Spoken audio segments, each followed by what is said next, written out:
Hello সবাইকে, কেমন আছেন সবাই? চলে এসেছি আজকের একটা নতুন ভিডিও নিয়ে। তো ভিডিওর শুরুতেই বলি সবাইকে নতুন বছরের অনেক শুভেচ্ছা, সবাইকে হ্যাপি নিউ ইয়ার। একটা বছর মানে আরও একটা বছর শেষ হয়ে গেল, তো 2025-এর শুরু। তো গত শনিবার আমরা চলে গেছিলাম পার্কস্ট্রিট। আমরা প্রতিবার কলকাতায় আসলে পার্কস্ট্রিট যাই, স্প্ল্যানেড যাই, আমাদের এটা মেন জায়গা, পুরনো জায়গা। তো আমরা কলকাতায় এসেছি 20 তারিখ, ডিসেম্বরের 20 তারিখ। তো 25শে ডিসেম্বর আমার দিদির ছেলের জন্মদিন ছিল, তার একটা অনুষ্ঠান ছিল, সেই উপলক্ষেই মেন আসা। তো তারপরে আমরা শনিবার গেছিলাম কলকাতা। আর এই যে দেখতে পাচ্ছেন পার্কস্ট্রিট এর এখানে সব খাবারের স্টল, বাজার কলকাতার সামনে দিয়ে মেট্রো স্টেশন থেকে বেরিয়ে, সবাই হয়তো চিনবেন। আর এটা ছিল আমার পুরনো জায়গা, এখানে পার্কস্ট্রিটে আমি কলেজে আসতাম, এরিনাতে আসতাম ইনস্টিটিউটে। তো এখানে আমার চলাফেরা, ঘোরা, খাওয়া দাওয়া সব ছিল। তো সেই পুরনো স্মৃতিগুলো মনে পড়ছিল, যখনই আসি এখানে আসি খুব ভালো লাগে। অনেক কিছু পাল্টেছে, আবার অনেক কিছু আগের মতোই আছে। তাই আজকের এই দিনের ব্রেকফাস্টটাও এই পার্কস্ট্রিট থেকেই খাওয়ার ইচ্ছে, সারার ইচ্ছে। তো যথারীতি দাঁড়িয়ে পড়েছি এখানে। এখানে আগে আরও কম টাকায় জিনিস পাওয়া যেত, যখনকার কথা আমি বলছি প্রায় 10 বছর আগের কথা, অ্যাপ্রক্স 10 বছর আগের কথা, 10-11 বছর। তো তখন আরও কমে পাওয়া যেত। তখন আমি 16 টাকায় মনে আছে পরোটার ঘুগনি খেয়েছি, 2টো পরোটার ঘুগনি। এখন আর সেরকম কিছু পাওয়া যায় না, দোকান চেঞ্জ হয়েছে, মানুষ চেঞ্জ হয়েছে। তো খাবারগুলো একই আছে, ইমোশনগুলো একই আছে। তো এখানে আমরা নিয়ে নিয়েছিলাম 1 প্লেট কচুরি, তারপরে আবার নিয়েছিলাম। তো ও আমার বর ছিল আগের দিন এক বন্ধুর বাড়ি গেছিলো, সেখান থেকে ও এসছিল ডাইরেক্ট পার্কস্ট্রিট, আর আমি বাড়ি থেকে গেছিলাম। তো ও খেয়েই এসছিল। তো জাস্ট একটু টেস্ট করেছে, কেননা বাঙালির এই খাবার, এই কচুরি, এই ডালপুরি, এই সিঙ্গারা, এসব সামনে থাকলে না খেয়ে থাকা যায় না। আর সকাল সকাল একদম গরম গরম ভেজে দিচ্ছে, সত্যি খুব ভালো লাগছে দেখতেই। তো খাওয়ার একটা এক্সাইটমেন্টও বেড়ে যায়। আর সামনে যে জিলিপিগুলো রাখা, এগুলো অসাধারণ। যদিও জিলিপি সব জায়গার আমি খাই না, জিলিপিটা অ্যাকচুয়ালি খুব মিষ্টি হয়, খুব বেশি মুখ মেলে যাওয়ার মতো হয়, সকাল সকাল অত মিষ্টি খাওয়া যায় না। আর এই যে আমরা নিয়ে নিয়েছি 1 প্লেট কচুরি। তো এই দেখতে পাচ্ছেন গরম ধোয়া উঠছে, আর আমি একদম গরম খাবার খেতে পারি না, আমার একদম অভ্যাস নেই। আমি যখনই গরম খেতে পারি না, তখনই যে সামনে থাকে তাকেই ছেড়ে দিতে বলি। জেনারেলি বাড়ির লোক হলে, অবভিয়াসলি বাইরের লোক বা বন্ধুবান্ধব হলে বলি না, কিন্তু আমি পারছি না ছিঁড়তে, যেটা আমার একদমই গরম না খাওয়ার অভ্যাস আছে, না ধরার অভ্যাস আছে। তবুও একটু ট্রাই করছিলাম, কেননা দেখে লোভ সামলানো যাচ্ছিল না। সত্যি সুন্দর খেতে, দারুণ খেতে। তো আমি প্রথমে খেলাম, তারপর ওকে বলছি যে একটু খাও। তো খেয়ে টেস্ট করেছে, ওরও ভালো লেগেছে। তো যাই হোক, আমাদের খাওয়া হয়ে গেছে। দিয়ে আমরা এখান থেকে চলে যাচ্ছিলাম সামনের দিকে, একটু বাজার কলকাতা যাওয়ার আছে। তো সেই জন্য আমরা একটু বাজার কলকাতা ঢুকবো, আর কিছু কেনাকাটা করার আছে। তো এই যে বাজার কলকাতা, এইখানে একসময় প্রচুর এসেছি। তো বাজার কলকাতার ভোল, বাজার কলকাতা সব কিছুই পাল্টে গেছে। কলেজ লাইফে প্রচুর এসেছি, প্রচুর কেনাকাটা করেছি, কারণ বাজার কলকাতাটা খুব রিজনেবল লাগে আমার। আর এখন স্টক অনেক আপডেট হয়েছে, অনেক সুন্দর হয়েছে। তো যাই হোক, আমরা কেনাকাটা করে আবার বেরিয়ে পড়েছি বাইরে। ভেতরে আমরা কোনো ভিডিও করিনি। তো বাইরে বেরিয়ে পড়েছি এই পার্কস্ট্রিট মোড়। আর সত্যি কথা বলতে এই পুরো পার্কস্ট্রিট আর স্প্ল্যানেড, মানে আমাদের এরিয়াই ছিল রবীন্দ্র সদন থেকে চাঁদনি পর্যন্ত। এইটা পুরো একদম চষা বলতে পারেন, যে মানুষ যেমন চষে ফেলে, আমরাও চষে ফেলেছিলাম। এখন রবীন্দ্র সদন তো যাওয়া হয় না, ওই পার্কস্ট্রিট স্প্ল্যানেডের মধ্যেই ঘোরা হয়। যতই প্রতিবার প্ল্যান করি যে অন্য কোথাও যাব বা অন্য কোথাও ঘুরবো, কিন্তু মনটা সেই এখানেই টানে। সেই কারণে আমরা বারবার ঘুরে ঘুরে এখানেই আসি। তো এখানে এই জুডিও হয়েছে, আগে ছিল না। এর আগে বোধহয় একটা ট্রেন্ডস বা সামথিং কিছু ছিল পার্কস্ট্রিটের মোড়ে, সেটা আমার ঠিক মনে নেই।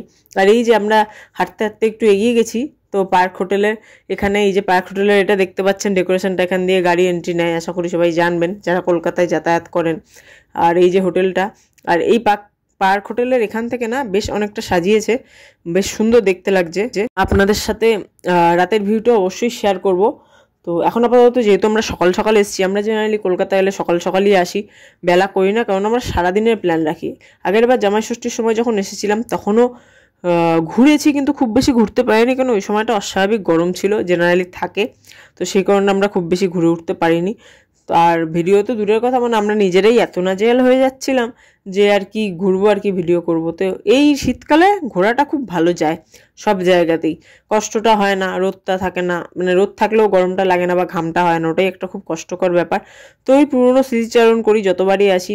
অনেক কিছু বদলে গেছে, অনেক দোকানপাট ছিল যেগুলো উঠে গেছে, নতুন দোকান হয়েছে, নতুন শোরুম হয়েছে, অনেক কিছু ছিল না যেগুলো হয়েছে। কিন্তু কিছু জিনিস এক আছে যেগুলো হলো কিছু কিছু এই ফুটপাতের দোকান। তো আমরা পার্ক স্ট্রিটের দিক থেকে কিছুটা ঘুরে আবার ব্যাক করেছি। তো আমরা অ্যাকচুয়ালি ওখানে ম্যাকডোনাল্ডস ছিল আগে একটা, সেটা খুঁজতেই যাচ্ছিলাম কফি খাবো বলে, কিন্তু পেলাম না, জানি না এখনও আছে না নেই, না আমরাই খুঁজে পাইনি বলতে পারবো না। তো ওখান থেকে আমরা যথারীতি এসপ্ল্যানেডের দিকে যাচ্ছি। আর এই যে দেখতে পাচ্ছেন কলকাতা মিউজিয়াম, ছিল শনিবার, অস্বাভাবিক ভিড়, মানে এখান দিয়ে যে ক্রস করে যাব সেই জায়গাটুকুও ছিল না। তো আমরা একবার ডিসকাস করছিলাম যে চলো অনেক টাইম আছে একটু মিউজিয়াম ঢুকি, কিন্তু ভিড় দেখে তো আমাদের মাথাই খারাপ হয়ে গেছে যে এই ভিড়ে তো সম্ভবই না মিউজিয়ামে ঢোকা। আর কাতারে কাতারে লোক, একদম মানে টিকিট কাটার লাইন, সামনে যাব দেখতে পাবেন লোকজন তো সরছেই না, লোককে জায়গা দিতে বললেও লোকজন সরছে না, এত ভিড়, মানে সরার জায়গায় নেই, অস্বাভাবিক রকম। বেশ ভালো লাগছিল, আবার এত ভিড় দেখে একটু অদ্ভুত লাগছিল, কেননা ছুটির দিন তো অ্যাকচুয়ালি, আর ডিসেম্বরে তো সবাই ঘুরতে আসে, আমরাও ছোটোবেলায় ডিসেম্বরে বাবা মনে আছে নিয়ে আসতো, নিয়ে এসেছিলো এই মিউজিয়াম, তারপরে ভিক্টোরিয়া মেমোরিয়াল, বিড়লা প্ল্যানেটোরিয়াম, অনেক কিছু ঘুরিয়েছে। এই শীতকালে সবাই ঘুরতে আসে। তো এই মিউজিয়ামটা থেকে দূরে এগিয়ে গিয়ে এই দোকানপাটগুলো, যেগুলো আগেও ছিল, এখন একটু বেড়েছে, আগে এত ছিল না, দু সাইড দিয়ে বসতো না, এখন দেখছি দু সাইড দিয়েই বসছে। তো এই দোকানগুলো ছিল তখন আমাদের মার্কেটিংয়ের জায়গা, কলেজে যখন পড়তাম তখন এসব জায়গা থেকে টুকটাক কিছু কিনেছি, খুব বেশি কিনেছি তা না, এখনও ভালো লাগে দেখতে ঘুরতে। আর এই যে চলে এসেছি আমরা অনেকটাই এগিয়ে এসপ্ল্যানেডের মোড়ে, একদম শ্রীলেদার্সের কাছে, শ্রীলেদার্স ছাড়িয়ে এই যে বাজার কলকাতা, মানে পুরো এরিয়াটাই আমরা হেঁটে হেঁটে ঘুরি, আমাদের কোনো কাজ থাকে না অ্যাকচুয়ালি, তবু আমরা ঘুরতে আসি, বেশ ভালো লাগে। কিন্তু এবার গিয়ে খুব বেশি ভিড় পেয়েছি, কেননা এক তো ডিসেম্বর মাস, দ্বিতীয়ত শনিবার, তো ভিড় পাওয়াটাই স্বাভাবিক। আর শপিংয়ের যা ভিড়, শপিংয়ের যা অবস্থা, আমরা ঢুকেছিলাম একটু শ্রীলেদার্সে, তো দেখে মনে হচ্ছে পুজোর শপিংই লোকে করতে এসছে। তো যাই হোক, আমরা সেখান থেকে বেরিয়ে আমরা চলে এসেছি আমিনিয়াতে, তো দুপুরের পেট পুজো করতে। তো পেট পুজো তো খুব দরকার, মাস্ট, পেট পুজো ছাড়া তো চলবে না জীবন।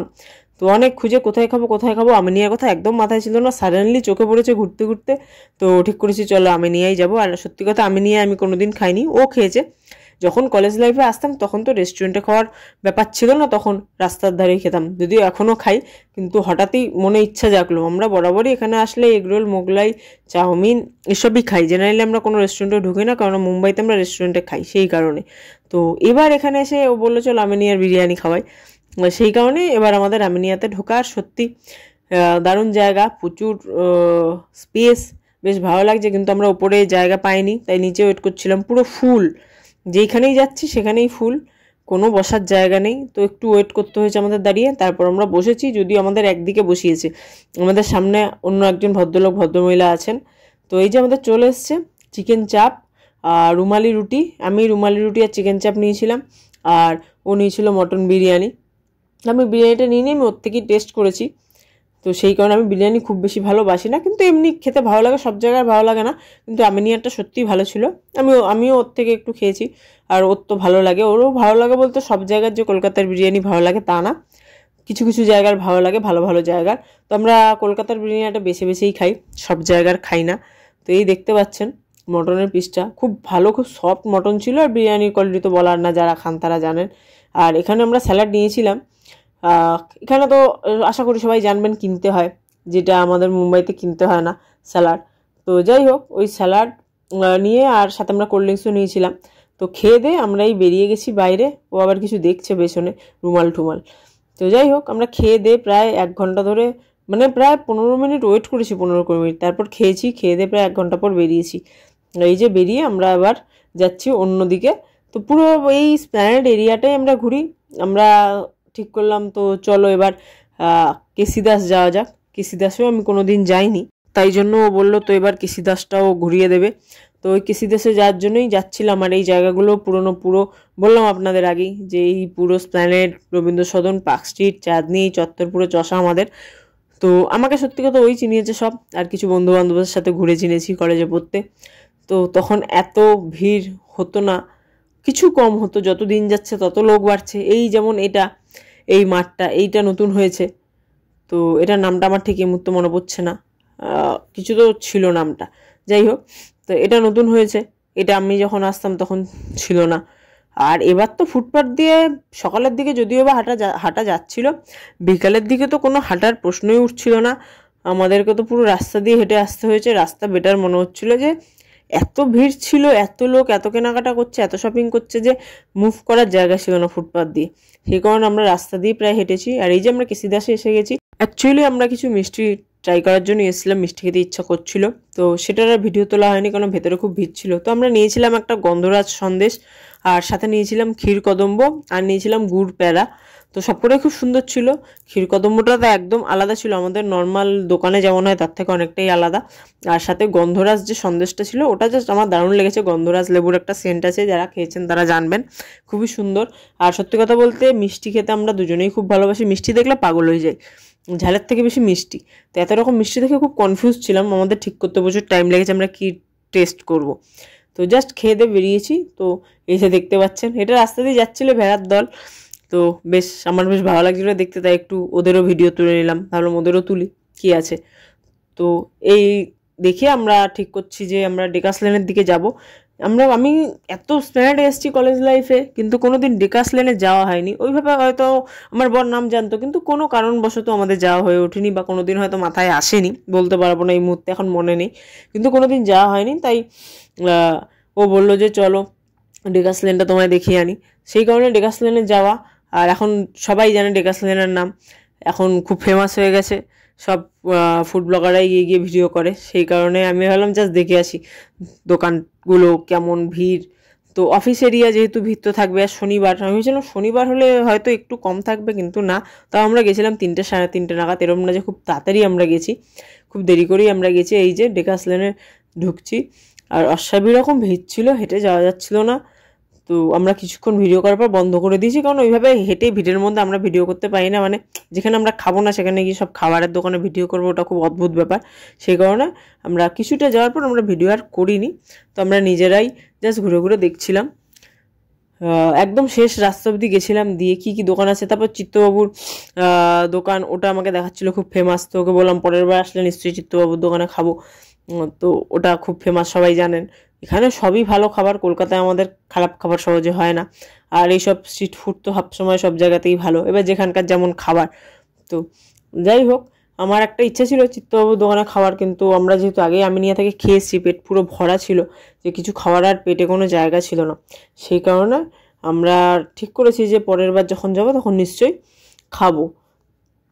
তো যাই হোক, এই আমাদের উকি মেরে মেরে দেখার ঘোরা, লোকজনও আমাদের দেখছিল যে ভিডিও করতে করতে যাচ্ছে। যদিও এখন মানুষের কাছে খুব ইউজড হয়ে গেছে এই ভিডিওটা, এখন প্রচুর মানুষ করে, যার জন্য হয়তো এতটা অসুবিধা হয় না। তো যাই হোক, আমরা ওখান থেকে বেরিয়ে আবার চলে এসেছি স্প্ল্যানেডের সামনের দিকে অনেকটা হেঁটে। আর এখান থেকে যে ব্রিজটা শুরু হচ্ছে পার্কস্ট্রিটের ওখান দিয়ে যাচ্ছে, পার্কস্ট্রিটের দিয়ে। তো ওই ব্রিজটা পুরো সাজিয়েছে এরকম। আর রাতের পুরো পার্কস্ট্রিটের ভিউটাও আমরা ক্যাপচার করেছি, সেটা অবশ্যই আপনাদের সাথে শেয়ার করবো, কিন্তু পরের ভিডিওতে, মানে একটা ভিডিওতে এতটা দেখানো সম্ভব না। তো এখান থেকে আমরা চলে যাচ্ছিলাম আবার পার্ক স্ট্রিটে। আমি প্রায় টানা 3 বছর পার্ক স্ট্রিটে এসেছি কলেজের জন্য, কিন্তু কোনোদিনই এই লাইটিং, এই সাজানো আমার দেখা হয়ে ওঠেনি সেভাবে, তাই এবছরই দেখতে এসেছি। তো বন্ধুরা, আজকের মতো ভিডিও এখানেই শেষ করছি, দেখা হবে আবার পরের ভিডিওতে। আমাদের আজকের ভিডিও কেমন লাগলো জানাবেন, আর আরও নতুন নতুন ভিডিও পেতে আমাদের চ্যানেলটাকে সাবস্ক্রাইব করে দেবেন। Thank you so much.